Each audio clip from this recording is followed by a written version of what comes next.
에레미야 27장, 28장 말씀인데요.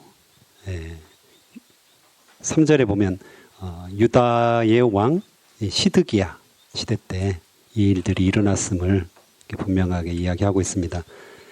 시드기야 때 이 에레미야에게 하나님의 말씀이 임하시는데 2절에 보면 너는 줄과 멍에를 만들어 내 목에 걸고 사람들에게 예언을 하라 이렇게 말씀을 하시죠. 그래서 멍에는 이제 우리가 예전에는 많이 봤는데 지금은 이제 많이 볼 수는 없는데요. 두 마리의 소를 이렇게 쟁기질하기 위해서 이렇게 묶어주는 이렇게 나무가 있었죠. 그래서 그걸 같이 묶어서 한 곳을 향해서 갈 수 있도록 조정을 해주는 거죠. 근데 이제 굉장히 크고 무겁잖아요. 그것을 이렇게 목에 걸었고 그것을 줄로 메었다고 이야기합니다. 굉장히 우스꽝스러운 모습이죠. 그래서 그 모습을 통해서 하나님께서 말씀하시고자 하는 것들을 알려주신다는 거죠. 그런데 이 시드기야를 사람들이 보러 특별히 에돔의 왕, 모압의 왕, 암몬 자손의 왕, 두로의 왕, 시돈의 왕을 시돈의 왕들이 사신을 보냈던 것 같아요. 그래서 그 사신들을 통해서 이렇게 만방에 알릴 수 있도록 지금 하고 있는데요. 특별히 그 당시에는 이제 바벨론이 계속해서 큰 나라잖아요. 위협을 하고 있었고 침공을 하고 있었죠. 벌써 이제 남유다도 2번이나 침공을 했잖아요. 그래서 많은 것들을 빼앗아 갔고, 특별히 바벨론 같은 경우는 굉장히 악랄했어요. 그 당시에. 그래서 통치를 하는 데 있어서 철저하게 파괴를 했었고, 사람들을 이렇게 이주시키는, 거기를 완전히 황폐화시키고 자기들이 원하는 곳으로 사람들을 이주시켰기 때문에 굉장히 악랄한 나라였기 때문에 이런 지금 열거된 나라들이 함께 연합전선을 구축해서 당연히 싸웠겠죠. 자기 나라를 보호해야 되기 때문에 약한 나라들끼리 연합전선을 구축해가지고 지금 바벨론하고 대항하고 있는, 싸우고 있는 그런 상황이었습니다. 그런 상황에서 하나님께서는 말씀하시죠. 5절에 보면 나는 내 큰 능력과 나의 쳐든 팔로 땅과 지상에 있는 사람과 짐승들을 만들고 내가 보기에 옳은 사람에게 그것을 주었노라. 이렇게 말씀을 하십니다. 내가 보기에 옳은 사람. 누굴까요? 여기서는 지금 바벨론 제국을 이야기하거든요. 좀 아이러니한 부분들이 있는데 어쨌든 내가 보기에 옳은 사람, 이 바벨론 제국에 이 모든 땅을 주었다는 거죠. 유다를 포함해서 하나님을 믿는 백성을 포함해서 모든 나라들을 이 바벨론 제국에 주었다. 그래서 그 멍에를 너희들이 메라. 이 멍에가 이제 이 바벨론을 의미하죠. 그래서 바벨론의 지배를 받아라. 바벨론의 포로가 되라. 바벨론의 통치를 받아라. 이 의미로 지금 에레미야가 멍에를 목에 쓰고 줄로 이렇게 메어가지고 질질 끌려다니는 그런 퍼포먼스를 지금 보이고 있습니다. 그래서 6절에서도 바벨론의 왕 느부갓네살에게 이 모든 땅을 주었다. 이 모든 땅을 주었다. 이렇게 다시 한번 강조를 분명하게 하고 있습니다. 참 이상하죠? 바벨론은 굉장히 악한 통치를 하기로 유명했던, 그리고 남유다는 선택된 백성, 하나님을 따르는 백성, 온전하게 주님을 섬겼다 이렇게 말하기는 어렵지만 그래도 이 바벨론에 비해서는 훨씬 더 나은 삶을 살았고 또 하나님을 알고 하나님을 섬기고자 했는데 이 바벨론을 통해서 남유다를 멸망시키고 모든 나라를 멸망시키겠다 이렇게 말씀을 하십니다. 그리고 그 바벨론을 내가 보기에 옳은 사람이라 이렇게 표현을 합니다. 이걸 통해서 우리는 하나님께서 온 세상을 다스리심을 알아야 됩니다. 온 세상의 주권자시라는 거죠. 때로는 우리가 보기에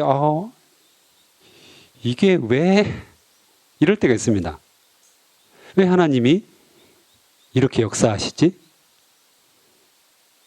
나는 정말 열심히 잘 믿고 있는데, 나는 열심히 기도하고 있는데 왜 나에게 이런 어려운 일이 닥치지? 왜 나는 힘들지? 나는 교회에서 열심히 말씀 듣고 기도하고 주님 말씀대로 이렇게 살아가기 위해서 애를 쓰는데 왜 나에게 이런 어려움들이 닥칠까? 이렇게 의문이 들 때가 많습니다. 그리고 주변을 돌아보니까 예수님 안 믿고 법도 안 지키고 악하게 살고 나쁜 마음으로 사는 사람들이 훨씬 잘 살고 행복해 보이고 더 앞길이 창창하게 열린 것 같은 이런 마음이 들 때가 있어요. 시험에 드는 거죠. 이번 코로나 사태도 어떻습니까? 인간의 이제 탐욕에 의해서 이런 일들이 벌어졌다 이렇게 보잖아요.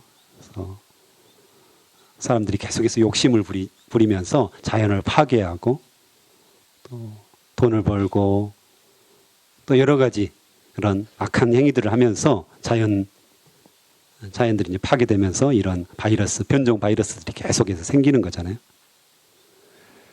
그래서 코로나 바이러스가 완전히 이렇게 전 세계적으로 퍼졌는데 부자 나라나 가난한 나라나 그렇죠? 부자나 가난한 사람이나 동일하게 걸리잖아요. 그렇죠? 그래서 생각해 보면 가난한 사람들이 탐욕이 더 많을까요? 부자들이 더 탐욕이 많을까요? 생각해보면 부자 나라들이 훨씬 더 이 자연을 많이 파괴해요. 그렇잖아요. 공장을 짓고 여러 가지 부를 추구하기 위해서 자연을 훨씬 더 많이 파괴하거든요. 그런데 동일하게 걸려요. 근데 더한 것은 가난한 사람들, 가난한 나라가 훨씬 더 사람이 많이 죽고 우리가 붕괴돼 가지고 훨씬 고통을 받고 있거든요. 미국만 봐도 대부분의 사람들이 흑인이에요. 죽은 사람들이 흑인이고 걸린 사람들이 흑인이거든요. 가난하고 치료받을 수 없는 자들, 병원조차 갈 수 없는 사람들, 이런 사람들이 훨씬 많이 죽었거든요. 이렇게 따지면 참 불공평하다.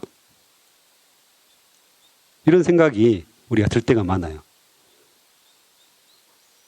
또 우리 삶도 조금 전에 이야기했듯이 이게 조금 불공평한데 나는 정말 하나님을 잘 믿고 있다고 생각했는데 하나님을 잘 따르고 있다고 생각했는데 내 길이 풀리지 않는 거예요. 불행한 일들이 더 많이 나에게 닥치는 거예요. 이런 것을 보면서 우리는 늘 의문을 품게 됩니다. 정말 하나님이 살아계신 거야? 진짜 하나님께서 나에게 역사하시는 거야? 왜 나에게 지금 이렇게 큰 고난을 주시지? 이런 생각들이 우리 안에 문득문득 듭니다. 세계를 봐도 그렇고 내 개인을 봐도 그렇고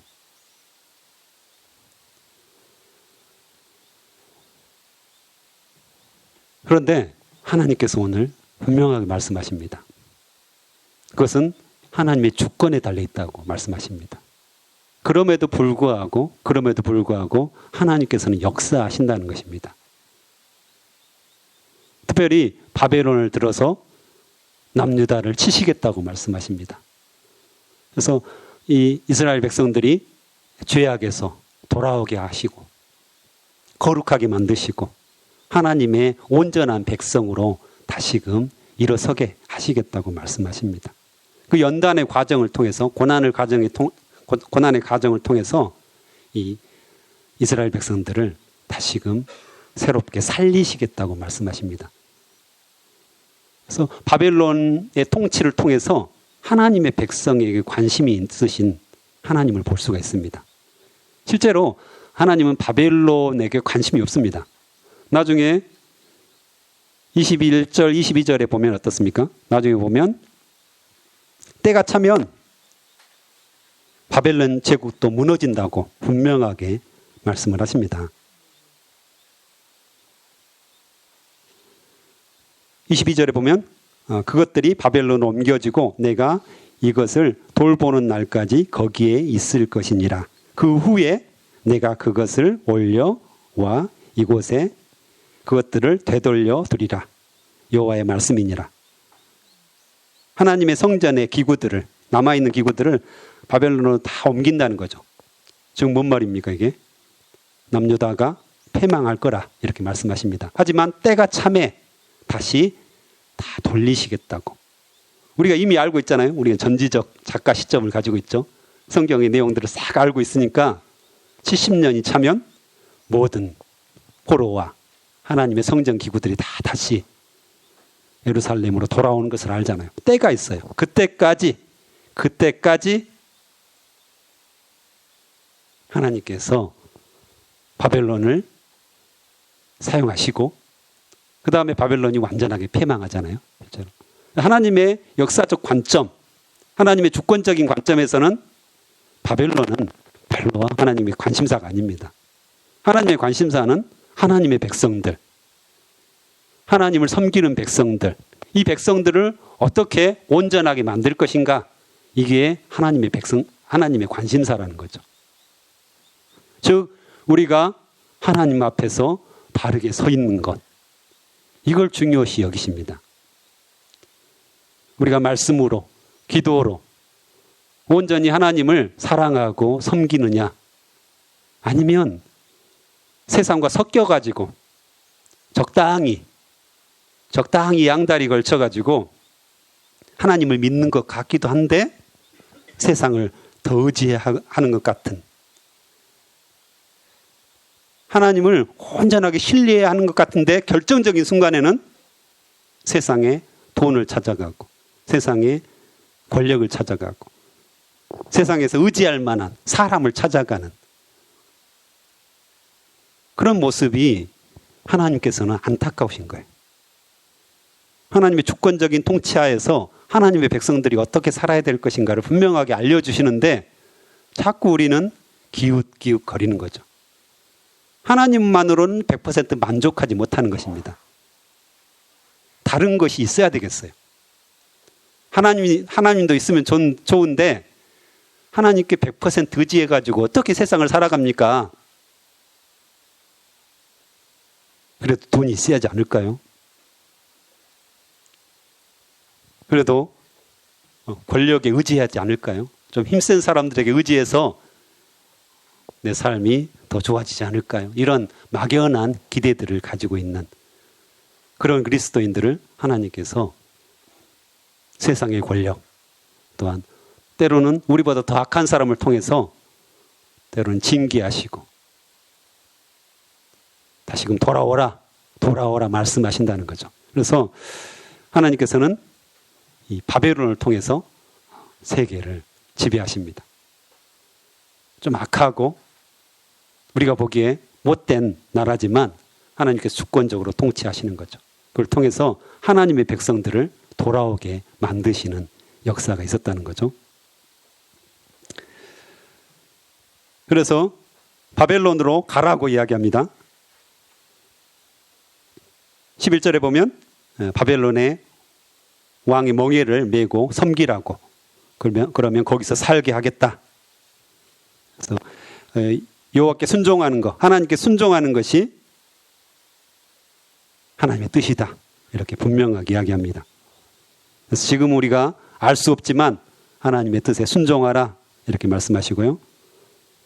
또 8절에서는 바벨론의 통치를 거부하면 칼과 기근과 전염병으로 징벌하시겠다. 이렇게 이야기하시는 거죠. 계속해서 12절에서 15절까지도 여호와께 순종하는 길, 이것은 바벨론 포로가 되는 것이다. 이렇게 이야기를 계속 에레미야를 통해서 이야기합니다. 그래서 에레미야도 굉장히 어려웠을 것 같아요. 분명히 자기 나라가 독립하고 이스라엘이 독립하고 악한 바벨론을 이기고 승리하는 것이 하나님의 뜻이지 않을까요? 라고 생각하잖아요.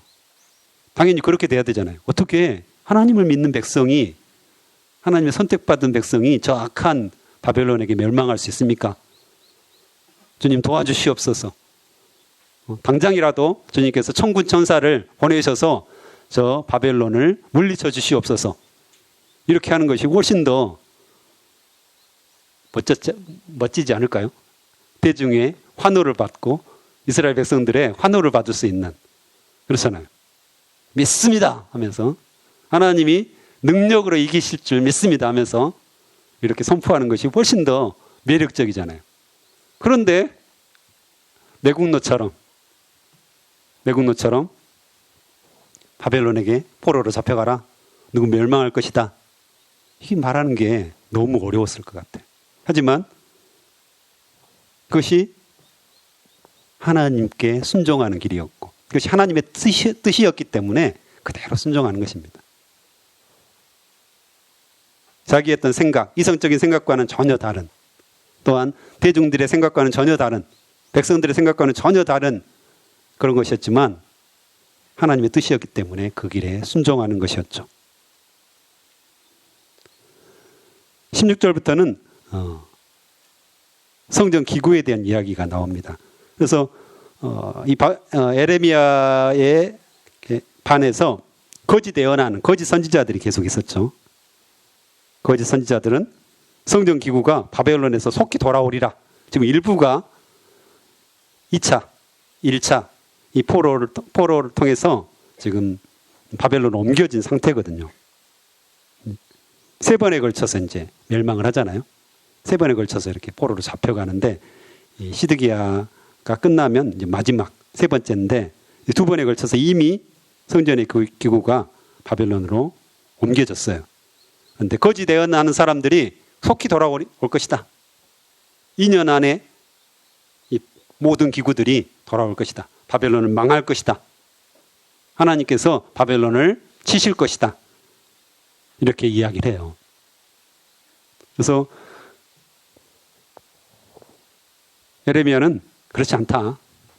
이 남아있는 성전 기구도 모두 옮겨갈 것이다. 조금 전에 읽었잖아요. 모두 다 바벨론으로 옮겨갈 것이다. 그리고 때가 차면, 그때가 되면, 그때까지 하나님께서 돌보셨다가 다시금 70년이 찬 후에 돌아오게 하겠다. 이것도 하나님의 주권에 달려있다는 거죠. 우리가 기도할 때도 때때로 어느 때 하나님께서 우리에게 응답하시겠습니까? 이것에 관심이 참 많습니다. 내가 기도하고 있는데, 이 기도 제목이 있는데 어느 때, 어느 시점에, 언제 이 기도 응답을 나에게 들려주실 것인가? 이 때에 대해서 관심이 참 많은데 하나님은 때를 가지고 계십니다. 분명한 때에 따라서 주권적으로 역사하신다는 거죠. 하나님의 시간과 우리의 시간은 완전하게 다르죠. 그래서 하나님의 때에 하나님께서 우리의 기도를 들으시고 당신의 방법대로 우리의 기도에 응답하신다고 말씀하십니다. 그래서 우리는 언제 이 일들이 일어날 것인가, 언제 우리의 기도가 응답할 것인가, 이것에 초점을 맞추는 것이 아니라 하나님의 뜻은 무엇일까? 내가 어떻게 기도해야 될 것인가? 내가 어떻게 살아야 될 것인가? 하나님께서는 나에게 무엇을 지금 원하시는가? 이것에 우리가 늘 관심을 가지고 기도하고 또 믿음 생활을 해야 되겠습니다. 28장에서는 하나냐라는 거짓 선지자가 나옵니다. 하나냐라는 거짓 선지자가 나와가지고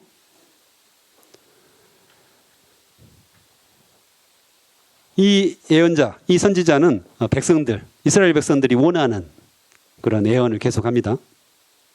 그래서 2년 만에 이 성전의 모든 기구가 돌아오겠다. 바벨론의 몽해를 꺾을 것이다.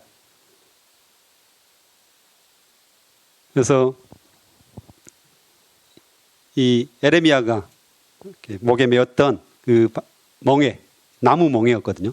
그것을 이렇게 부러뜨립니다. 꺾어버리면서 이렇게 하나님께서 바벨론을 완전하게 폐망시키시고 2년 안에 이 모든 성전 기구를 돌아오게 하겠다. 그래서 굉장히 희망적이잖아요. 또 굉장히 강력해 보이잖아요. 에레미야는 그냥 멍에를 목에 이렇게 걸고 있었는데 이 사람은 지금 퍼포먼스로 그 멍에를 확 부러뜨리는, 얼마나 속이 시원했겠습니까? 이렇게 보고 있는 사람들이. 그리고 얼마나 희망적이었겠어요. 2년 안에 하나님께서 이 바벨론을 치시고 돌아오게 하겠다. 얼마나 소망이 있었습니까? 그런데 에레미야는 거기에 찬물을 딱 붓습니다. 그래서 5절에서 9절 보면 이전에 선지자들의 예언을 봐라, 이렇게 말씀하십니다. 하나님께서 계속해서 선지자들을 보내셨잖아요. 보내셨는데 전쟁과 재앙과 전염병을 예언하지 않느냐, 이렇게 계속해서 말하면서 도전을 합니다.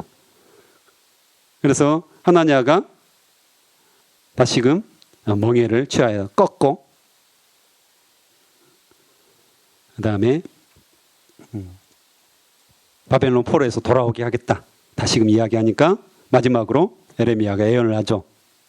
다시금 하나님의 말씀이 임하셔서 나무 멍에 대신에 쇠 멍에 아예 꺾지 못하도록, 아예 부러뜨리지 못하도록 쇠 멍에를 주겠다, 이렇게 말씀하시죠. 그리고 하나냐가 금년에 죽으리라는 예언을 하고요.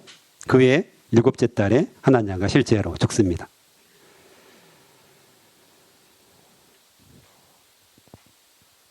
거짓 선지자들, 어려움이 있을수록, 환란이 있을수록 거짓 선지자들이 굉장히 활개를 치죠. 그래서 특별히 평안을 이야기합니다. 구원을 이야기하고 좋은 것들을 계속해서 이야기하죠. 왜 신천지에 사람들이 많이 빠질까? 굉장히 궁금하지 않으세요? 신천지에 저기 멀쩡한 사람들, 진짜 가면 멀쩡하게 보이는 사람들이 많습니다. 만나보면. 그런 사람들이 왜 거기에 빠질까?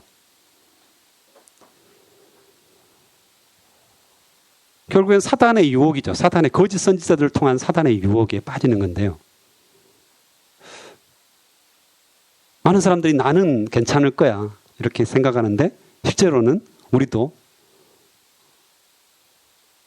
그들에게 속으면 충분히 가능성도 있다는 거죠. 어떤 사람들이든지 장담할 수 없을 만큼 그 유혹이 강해요. 그 안에 14만 4천 안에 들어오면 너희가 구원을 받을 수 있다. 얼마나 달콤한 유혹입니까? 이 안에 들어오면 너희가 영원한 생명을 얻을 수 있다. 당장 눈에 보이는 거고요.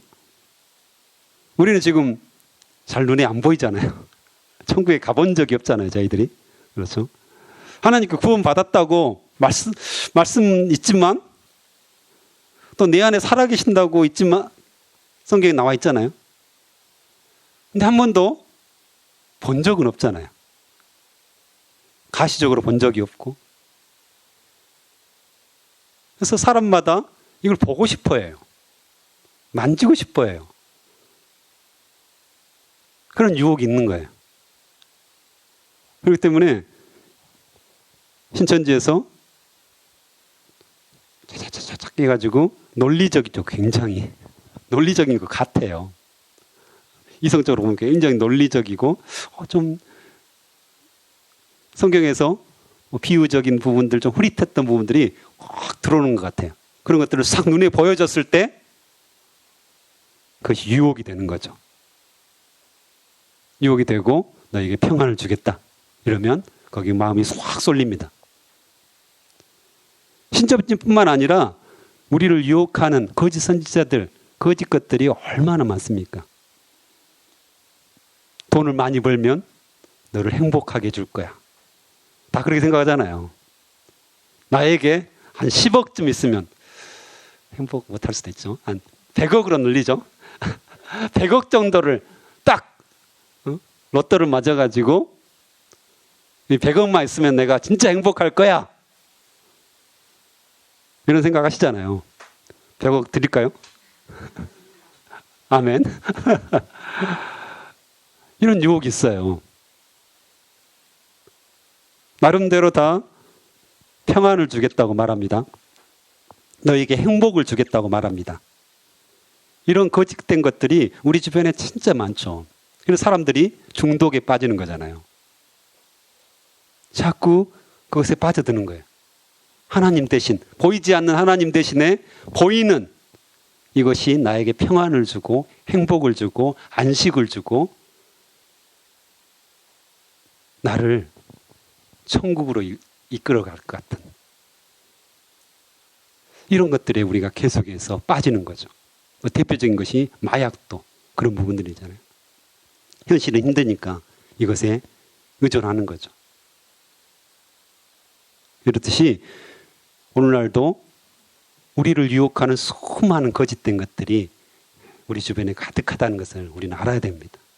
그래서 그럼에도 불구하고 우리가 하나님을 붙잡고 하나님께서 나의 주인이십니다. 하나님께서 우리를 통치하십니다. 저는 하나님만을 의지하겠습니다. 이게 얼마나 귀한 믿음인지. 그래서 우리는 날마다 주님 앞에 나아가야 됩니다. 아니면 이런 유혹들에 우리가 늘 노출될 수밖에 없는, 그래서 이겨내야 되는 거죠. 그래서 이 시간 함께 기도하겠습니다.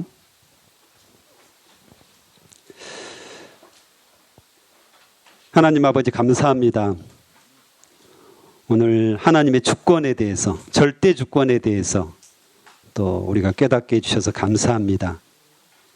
우리 안에 일어나는 수많은 일들, 이해할 수 없는 일들, 이 모든 일들이 주님으로부터 왔음을 우리가 온전하게 신뢰할 수 있도록 인도하여 주시옵소서. 주님께서 통치하시고 주님께서 다스리시고 우리를 인도하신다는 사실들을 분명하게 알게 도와주시옵소서. 또한 주님의 때에 주님께서 역사하실 거라는 것들을 우리가 믿고 인내하며 기도하며 주님을 바라보며 나아갈 수 있도록 인도하여 주시옵소서. 현실적으로는 힘들고 외롭고 어려운 일들이 많지만 하나님께서 절대 주권으로 통치하신다는 사실, 세계의 모든 것들을 통치하시고 나를 통치하신다는 사실을 분명하게 깨닫고 주님께 무릎 꿇을 수 있도록 인도하여 주시옵소서.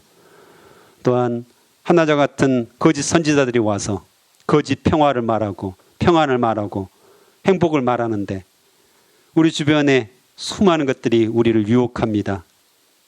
그것을 통하여서 우리가 평안과 행복과 거짓된 것들을 찾기 이전에 주님을 바라볼 수 있도록 인도하여 주시옵소서. 주님만이 온전하게 우리에게 참 평안을 주시고 참 행복을 주시고 우리에게 온전한 것들을 주실 수 있음을 믿고 의지할 수 있도록 인도하여 주시옵소서. 세상 유혹에 흔들리지 않도록 주님 우리를 굳건한 믿음의 반석 위에 세워주시옵소서. 감사합니다. 또한 오늘 귀한 헌금을 통하여서 주님께 마음을 드리는 자들이 있습니다. 주님께서 마음을 받아주시옵소서. 이들의 소망, 이들의 기도, 주님의 때에 주님께서 역사하여 주시옵소서. 응답하여 주시옵소서. 감사합니다. 예수님의 이름으로 기도합니다. 아멘.